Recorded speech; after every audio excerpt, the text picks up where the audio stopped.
in China. James Harden was at an Adidas event. Was he? Yep, that's what Harden it was. said something today? It said, yeah, I know, James Harden, we just talked to Mark Medina, Fox Sports Radio Inside. It said the Phillies talks had, stalled and Harden wasn't getting traded. Yeah. Said they pulled out of the trade talks. They're done. They pulled out of the trade talks. Yeah. And earlier today on the Hoop Collective, I was listening to this with Brian's Windhorse podcast. Okay. He made, I wouldn't say, he alluded to the fact that, like, maybe these conversations never actually happened in the first place. Mm-hmm. It's like me telling you right now to sit down. You are sitting down already. You know what I'm saying? Yeah. It's not happening. James said that Daryl Morey is a liar. And he said he will never be in an organization with them ever again. And then said, just in case anybody missed it, and he was in an international place, hey, just in case anybody missed it, he said, again, Daryl Morey is a liar, and I will never be a part of an organization with him. Basically, he said, we ain't partners, we ain't brothers, and we damn sure ain't friends. At all. This is... Man, this feels, I want to make a big deal about this. I really do, because it's Harden, right? And this is kind of what Harden does. But this almost feels like business as usual when two sides can't agree to something in pro sports. Simple as that. That's what this feels like. It feels like business as usual. I want to trade. I want to be out. We're not going to trade you. Okay. And then, as we said during Monty Bolaños' update, they were at the 4th of July white party that everybody saw on social media, and that had every star you can really think of off the top of your head was there. They not only were there, they went together. Like, they rode in the same Ferrari. You know what I'm saying? They went together. So you're thinking, okay, everything's cool. He was happy that he was even bought into Philly because of Daryl Morey, because of their history back with the Houston Rockets. And then you see this today. And like I said, I want this to be a big deal. I want to make a big deal about this. But this just feels like posturing in the NBA when teams don't get their way or the player doesn't get their way. Two sides can't agree. Then something like this happened. Dame Lillard's agent came out and said, if you trade for my guy, you're getting a disgruntled guy. Then came back and said, no, I didn't say he wouldn't show up and play. Nah, you kind of did. But again, that's just the normal posturing that kind of happens in these situations. So to me, Martin, to be honest with you, it's really not even a big deal, dude. He didn't even do it here. He did it overseas. Like, he didn't even do it here. He did it overseas at an event or a camp or, something these NBA players go overseas and have and do these things in the offseason. So, like I said, I want to make a big deal about this, dog, but it just feels like, all right, I'll never play for a lie. Like, Jason Dumas reports, says by sources, Daryl Morey is unmoved by James's comments. He's holding firm in his stance that he will not trade him unless it makes the Sixers a better team. Meanwhile, I'm told that James's agent advised him against making said statement. That's Jay Dumas reports on Twitter, X or whatever it's called. But just think about, like, this is an incredible breakup. I know that the time moves super fast and, everybody's got their own lives, but I'm old enough to remember Daryl Morey saying that James Harden was second only to Michael Jordan in scoring. Huh. Like, James Harden, Daryl Morey's the same guy that was wearing, like, James Harden T-shirts. Yep. Well, I know. It's this, like I said, and see, all of that leads me to even want to hinge on my opinion on this even more and lock in on it even more. This is nothing, man. This is posturing. I'll never play for you again. As soon as you give these guys what they want, owner, GM, player, what have you, then it all goes away. You got guys that hold out and they go, oh, it was not about the money. Yeah, you better come back to camp after you sign a mega deal and say it wasn't about the money. No, it was about the money. That's why you were out. We're seeing it with Zach Martin today. He wanted more money. At the end of the day, he had to restructure his deal. Like, no, I want a new damn deal, but fine, I'll take a restructured deal. He supposedly was never going to, not play for the Cowboys or not come back or this or that. Jerry Jones was supposedly he's going to fall in line. No, he didn't fall in line. He restructured, gave him the money. He signed on the line. That's what he did. Exactly. So with this whole thing, it just feels like what I've seen from Harden is this.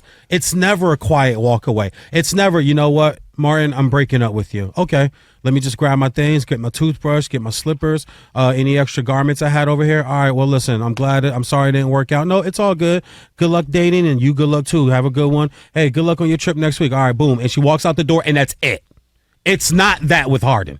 It's always drama. It's always dragged out. And this is the next thing. This the same dude that put on a fat suit, bro. Like, real talk. Right? We laugh about that. But that's what he did. People goes, oh, he's out of shape. Dude, he was running the dunes out here in L.A. He's running Santa Monica Stairs that whole offseason with Carmelo Anthony. No, he's not out of shape. That's a fat suit he's wearing.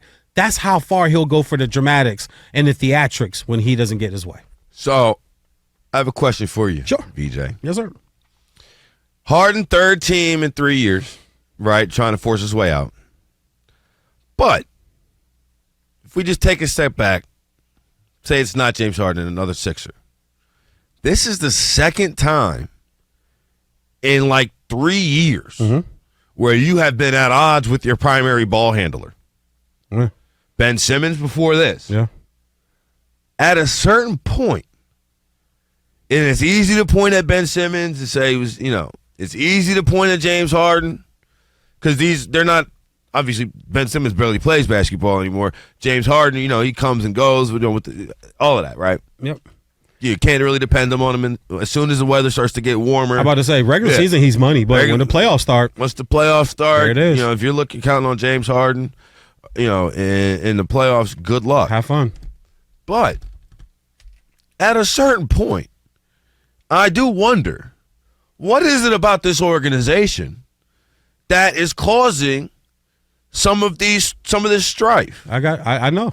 Like, because in Harden's defense, I think a lot of the Brooklyn stuff had to do with a lot of stuff that had nothing to do with basketball. Yeah, absolutely. Right? Yep. So if you want to give him a mulligan or a herring for that one, okay, I get it. But this one, I don't get it. I don't understand it. But it makes me think, second time a Sixers guard has had a lot of issues. Well, you can also go back to Markelle Fultz. There's another guard I'll give you right there. I'll tell you what I think the reason is. I am not as a fan as most people are of Joel Embiid. I always say my best guy can't be my softest guy. My best guy in basketball can't fall to the floor more than autumn leaves in the fall back east. Like, he's always on the ground. And you want to talk about a guy that gets hurt. Joel Embiid gets hurt every year. And I think what happens is you got a guy like Harden who, for whatever his playoff deficiencies are, from late October to middle of April, he's money. He doesn't do a lot of load management. James Harden gets out there and plays. Now, we can lean on the playoff stuff, correct. But I think that sometimes these guards look and go, yeah, you guys are pampering this big guy here. He's supposed to be the star and the leader and the franchise player, and he is their franchise player. But at the end of the day, I mean, what is he doing? He's coming up short too. They can't move Harden right now, in my opinion, because I feel like once you move Harden, I'll start a clock. You give him 15, 16 months, Joel's going to want out next. Joel's going to wear, and your new coach is Nick Nurse. Philly is a mess right now. People just don't see it coming. You could think, oh, well, we'll trade James Harden. Okay, then what are you getting for him? Now you got to work in another player. We're in the middle of August, ladies and gentlemen, boys and girls, which means training camp for the NBA starts soon. So if you're going to do something, it needs to be done. And if you're not going to do something, you're going to be even more of a mess than you already are right now. They don't want to let Maxey go. Maxey's supposedly off the table. They're not going to trade. They're not going to put Maxey in that deal. I would not put Maxey on it. I would hold on to it too. I wouldn't either. So therefore, there's really no deal to be made here. So either Harden's going to play or he's not going to play. Simple as that. And even if it gets to the point if he doesn't play, I'll go out on a limb on this one too, Martin, and say, I still don't trade you. I'm not, it's like a parent, like I tell my kids, I don't reward bad behavior. I don't reward bad, and you'll see parents do it all the time. They'll reward bad behavior. Kids screaming and crying, giving what they want. That's bad behavior if they've been told not to scream and cry, not to scream out loud in public or in the grocery store. You give them what they want, you're rewarding bad behavior. If he doesn't show up, you don't go, okay, got to trade him now. No. That's fine. You don't want to show up? No problem, brother. We'll start docking that pay. Don't worry about it. You ain't got to play if you don't want to play, but we're not going to just give you away. And that's what he wants. It's the same with Portland. We're not just giving you away, man. This is a business at the end of the day. Yeah, although if I'm Daryl Morey, what do you do? I think he's actually on it. Like, if it makes us a better team, I am always going to lean on the side of I think I can build this team. Like, if I was sitting there as the GM, I'm going to bet on me every time. Okay. Right? You trade him. Hell yeah. Okay, you trade him. Because first of all right, what's the best case scenario? Right? Like, what's the best case scenario? That's a good one. Like, you know what I'm saying? How, at the height of the best, most possible sunshine and rainbows, he's sometime in the playoffs. And the best case scenario, you can't count on him in big games sometimes. Okay. Right? Sure, he'll come out and have a game 1 and 2 and score 80 points over the span of 8 quarters. Yeah. And then we'll just beat Bueller, 13. Bueller, absent for the rest of it. Yeah. What's the best case? Because we're operating somewhere near worst case right now. But let's think. You play it out to the best case scenario, you still probably want a more reliable option. And so that's what I was going to say. So your thing is we've seen the best of what this team can be. We have to figure, but you don't get better by making the team worse. And if you just give Harden away, then your best case scenario that you had with Doc there, and as far as you got with Doc there, you're not even sniffing that with Harden. If you trade Harden for a veteran, contract and some young guys to put with Embiid, that's the 5th best team in the East now. Last year, the last 2 years, we thought they were first, second, at least the top 3. Right now, you trade Harden and you get back a veteran contract and some young guys. Name a team and name me 2 young guys. You're not as good as you were the previous 3 years. So your best you saw is now going to be worse. You're not even touching that if you trade Harden. That's why I say you don't trade him. You hold on to him. And if he doesn't show up and play, he's going to lose money. If you don't want to show up and play, cool, but I'm not going to be strong-armed by a player. I'm not going to be controlled by a player. I run this, not you. It's a respect factor, but I understand when business comes in, all that respect kind of goes up. Now is I want my way.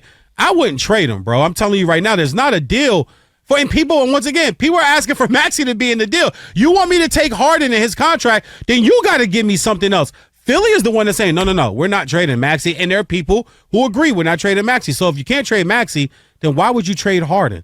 You either force him to show up and play, or he loses money more. You know why? Because Joel Embiid turns 30 this year. Yeah. And was up there at the I think we've seen the best Embiid, to be honest with you. Was up there chatting with Maverick Carter. Saying I'm ready to win a championship in Philly or elsewhere. And I know it was like the 7th of July, so nobody was paying attention. But it's out there. It's out there. It's out there. And next year. The other thing, I think, put the ball in Maxey's hands, man. Put the ball in Maxey's hands. But then you just have Harden out. The one thing I will say about this is Harden, and I've defended his game, but the one thing I wish he did a lot better was move around and play off the ball. If you take the ball from Harden, watch him. Don't take your eyes and follow the ball. Watch a game that Harden plays in. When he gives up the ball, Harden stops moving. He doesn't move around. So if you're going to have Maxey controlling the ball, then fine, man. Then trade Harden and then just get whatever you get and then expect to lose Joel Embiid in the next 16 months. Simple as that. And then you're right back to where you were when you traded Allen Iverson. You're right back to that. You set yourself back 15 years. Congratulations. Have fun with it.